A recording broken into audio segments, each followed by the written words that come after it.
नमस्ते। आज हम उम्र बढ़ने को देखने का एक बिल्कुल नया तरीका समझने जा रहे हैं।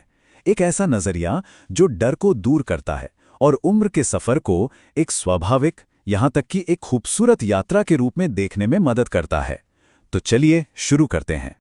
तुम बीमार नहीं हो, बस उम्र बढ़ रही है। सोचिए जरा इस बात पर, कितना दमदार विचार है ना? ये सीधी सीधी उस सोच को चुनौती देता है जो कहती है कि बूढ़ा होना एक बीमारी है।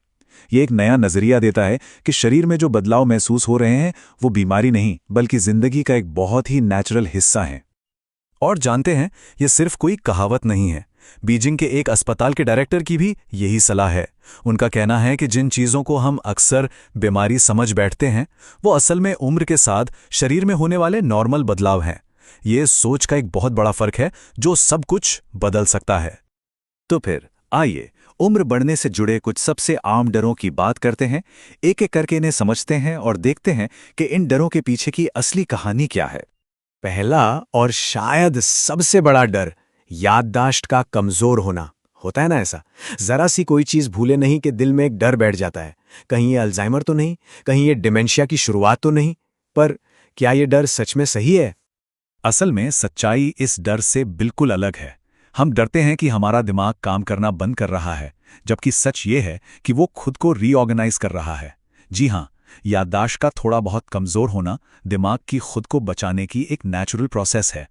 तो अगर कोई भूल जाए कि चाबी कहाँ रखी है और फिर थोड़ी देर बाद खुद ही ढूंढ ले, तो समझ जाइए ये डिमेंशिया नहीं है।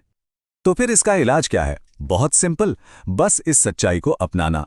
डरने की कोई बात ही नहीं है। दिमाग बीमार नहीं हो रहा, वो तो बस नेचर के हिसाब से ढल रहा है, बूढ़ा हो रहा है। अच्छा, अब बात करते हैं एक और आम डर की, चलने की रफ्तार का धीमा पड़ जाना। कई बार बैलेंस बनाने में दिक्कत होती है और लोग घबरा जाते हैं कि कहीं ये लकवे जैसी कोई बड़ी बीमारी का सिग्नल तो नहीं। लेकिन यहां भी सच्चाई काफी सरल है।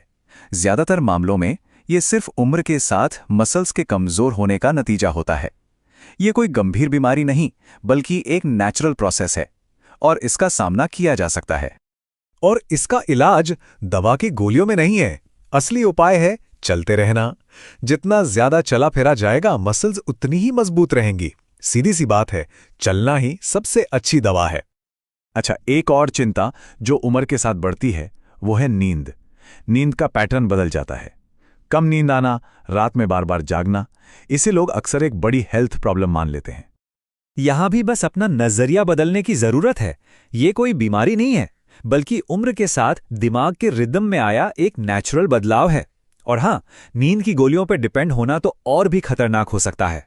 उससे गिरने का खतरा, याददाश्त और कमजोर होने का खतरा, ये सब बढ़ जाता है। तो फिर बेहतर नींद का सबसे अच्छा और आसान उपाय क्या है? बस दो चीजें, दिन में थोड़ी धूप लेना और एक रेगुलर रूटीन बनाए रखना। ये दोनों चीजें शरीर की बायोलॉजिकल क्लॉक को सेट रखने में मदद करती हैं। चलिए अब फिजिकल सिम्टम्स से आगे बढ़ते हैं और बात करते हैं मेडिकल रिपोर्ट्स की और उन आंकड़ों की, क्योंकि कई बार ये नंबर हमें असलियत से कहीं ज्यादा डरा देते हैं। एक बात गांठ बांधने वाली है, मेडिकल रिपोर्ट में एबनॉर्मल लिखी हुई हर वैल्यू का मतलब बीमारी नहीं होता। देखिए, उम्र के साथ शरीर बदलता है तो उसके स्टैंडर्ड भी तो बदलने चाहिए, है ना? खास तौर से जब बात बुजुर्गों की हो। वर्ल्ड हेल्थ ऑर्गेनाइजेशन जैसी संस्थाएं भी यही मानती हैं कि बुजुर्गों के लिए हेल्थ के पैमाने अलग होने चाहिए। आपको जानकर हैरानी होगी कि बुजुर्गों में थोड़ा ज्यादा कोलेस्ट्रॉल असल में लंबी उम्र की निशानी हो सकता है। क्यों? क्योंकि ये शरीर में जरूरी हार्मोन्स बनाने में मदद करता है। बिल्कुल इसी तरह चीन के हेल्थ स्टैंडर्ड्स को देखें तो 60 साल से ज्यादा उम्र के लोगों के लिए आइडियल ब्लड प्रेशर 150/90 माना जाता है, वो नहीं जो यंग लोगों के लिए होता है। मतलब साफ है, इन नंबरों को उम्र के चश्मे से देखना बहुत बहुत जरूरी है। तो सवाल उठता है कि अगर ये बीमारियां और आंकड़े असली दुश्मन नहीं हैं, तो फिर असली दुश्मन है कौन? और अगर गोलियां ही सच्ची दवा नहीं हैं, तो फिर असली दवा क्या है? चलिए इसे समझते हैं। असली दुश्मन कोई बीमारी नहीं है। असली दुश्मन है डर और एक जगह पर बस बैठे रहना। और सच्ची दवा वो है अपनों का साथ।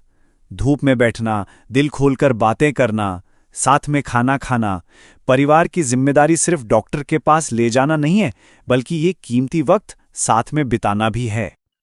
और आखिर में चलिए बात करते हैं कुछ ऐसी गहरी समझ और फिलॉसफी की जो एक भरपूर और आज़ाद जिंदगी जीने में मदद कर सकती है। एक ब्राजीलियन एक्सपर्ट ने बुढ़ापे को 3 स्टेज में बांटा है, 60 से 80, 80 से 90 और फिर 90 के बाद का दौर। लेकिन इन तीनों ही स्टेज में जो सबसे बड़ी प्रॉब्लम सामने आती है वो है अकेलापन। इसीलिए दोस्तों और रिश्तों को संजो कर रखना इतना जरूरी है। विलियम शेक्सपियर की एक बहुत खूबसूरत बात है, मैं हमेशा खुश रहता हूं क्योंकि मैं किसी से कोई उम्मीद नहीं रखता। यह खुशी का एक बहुत गहरा राज है। उम्मीदें ही तो अक्सर दुख की वजह बनती हैं। जब हम किसी से उम्मीद नहीं रखते तो हम इमोशनली ज्यादा आजाद और खुश रहते हैं। और ये रहे जिंदगी को पूरी तरह से जीने के 5 सिंपल से स्टेप्स।